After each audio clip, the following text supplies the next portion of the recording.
آپ فرماتے ہیں میری طبیعت نہیں مانتی کہ کسی مومن کا ہاتھ میرے ہاتھ کے نیچے آئے. یہ سارے ہاتھ شانوں والے ہیں، لہذا میں ہاتھ سے پکڑاتا ہی نہیں. میں کسی کی نظر کیوں جھکاؤں؟ کیوں کسی کو اس طرح کا کروں کہ اس کی نظریں جھک جائے میرے سامنے کہ مجھے اس نے دیا ہے اور وہ شکر گزار بنے. میں یہ کام، اس کسی نے کہا تھا نا کہ یوں تو ہر ایک کو شیطان سے ڈر لگتا ہے، اور مجھ کو اس دور کے کچھ انسانوں سے ڈر لگتا ہے، اور جس کی ہر بات میں پوشیدہ ہو نشتر کی چبھن، ایسے ہر صاحب احسان سے ڈر لگتا ہے. اس نے احسان کر کے پھر نشتر چبھونے، اس سے ڈر آتا. فرمایا میں نہیں چاہتا. اتنی بڑی سوچیں جب لوگوں کی ہوتی ہیں تو پھر میرے بھائی انداز اور ہوتے ہیں. کچھ لوگ ایسے ہوتے ہیں کہ وہ پہلے قوم کا درد رکھتے ہیں، لیکن پھر جب انہیں دولت مل جاتی ہے، کوئی عہدہ مل جاتا ہے، پھر اس طرح کے نہیں رہتے. بعض لوگ پہلے نیک ہوتے ہیں، بڑے پرہیزگار ہوتے ہیں، غریبوں کا درد رکھتے ہیں، ان کی سوچیں سلجھ، پھر ان کو عہدہ مل جاتا ہے، پھر آہستہ آہستہ وہ کہنے لگ جاتے ہیں سارا ٹھیک ہے جی، کدھر ہے مہنگائی؟ کچھ بھی نہیں. جب بندہ جب تک کرائے کی گاڑی میں سفر کرتا ہے تب تک تو وہ کہہ رہا ہوتا ہے کہ کتنا کرایہ بڑھا دیا آپ نے، 5 روپے اضافہ کر دیا. اور جب وہ اپنی گاڑی میں بیٹھے پھر وہ جو بس کے پیچھے ہوتے ہیں وہ بیوقوف نظر آتے ہیں. کیا ہوں اب تو اس کے پاس پجارو ہے، اس کو کیسے وہ لوگ اب بھلے نظر آئیں گے. لیکن وہ بھائی ابھی بھی ہیں کچھ گھر جہاں رات کو یہ ڈسکس ہوتی ہے کہ شادی آ گئی ہے ملتان تو کرایہ کہاں سے پورا کرنا ہے. کرایہ تھوڑا ہے لہذا بچے رہنے دو، خود چلے جاتے ہیں، وہاں کچھ دینا دلانا بھی پڑے گا. ابھی بھی ہیں لوگ جو بیچارے ادھار پکڑ کے بیاہ پہ کرایہ لگاتے ہیں، لیکن جب سوچ کسی کی وہ رہتی نہیں. عبد الملک بن مروان بڑا نیک کہلاتا تھا، فقہا میں شمار ہوتا تھا. اتنی مسجد میں بیٹھ کے عبادت کرتا تھا کہ اس کو حمامت المسجد، مسجد کا کبوتر کہنے لگ گئے لوگ. لیکن پھر اس کے خلیفہ بننے کا اعلان ہوا. جس دن اعلان ہوا اس دن بھی مسجد میں بیٹھا تھا. پھر اس نے قرآن مجید رکھ کے نا الماری میں، تو کہنے لگتا ہے اب میری اور قرآن کی جدائی ہونے لگی. پھر وہ یہی شخص تھا جس نے حجاج بن یوسف جیسا ظالم آدمی گورنر بنایا. یہ وہی تھا جس کے دور حکومت میں حضرت عبداللہ بن زبیر جیسے لوگ شہید کیے گئے. بس وہ کیفیت ہی نہیں رہی. منصب مل گیا، عہدہ مل گیا تو ختم ہو گئی بات. لیکن کچھ لوگ حضرت عمر بن عبدالعزیز کی طرح کے بھی آئے، اتنا قیمتی لباس پہنتے تھے کہ دنیا عش کر اٹھتی تھی. لیکن وہی عمر بن عبدالعزیز تھے کہ جب خلیفہ بنے تو پھر انہوں نے کہا اس طرح کا پہنوں گا جس طرح کا میری رعایا کا غریب آدمی پہنتا ہے. بیوی سے کہنے لگے مجھے رکھنا ہے کہ مال دولت رکھنا ہے؟ اس نے کہا آپ کو رکھنا ہے. وہ ایک خلیفہ کی بیوی، ایک بادشاہ کی بہن، ایک بادشاہ کی بیٹی تھی، پر سارے زیور خیرات کر دیے، غریبی کی زندگی گزاری. کچھ لوگ نہیں بدلتے، کچھ عہدہ آ گیا، مال آ گیا، روح بھی بدل گیا. کہانیاں ہی اور ہو گئیں. یعنی گاؤں سے آ کر پڑھنے والے بھول ہی گئے کہ کس کی ماں نے کتنا زیور بیچا تھا. پھر ان کے حالات بھی بالکل تبدیل ہو گئے، انہیں پتہ ہی نہیں ہم کیا تھے.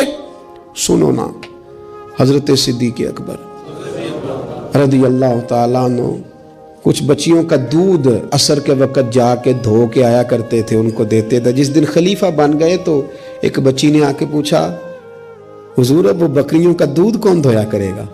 تو آپ فرمانے لگے کیا خلافت مجھے خدمت خلق سے روک دے گی؟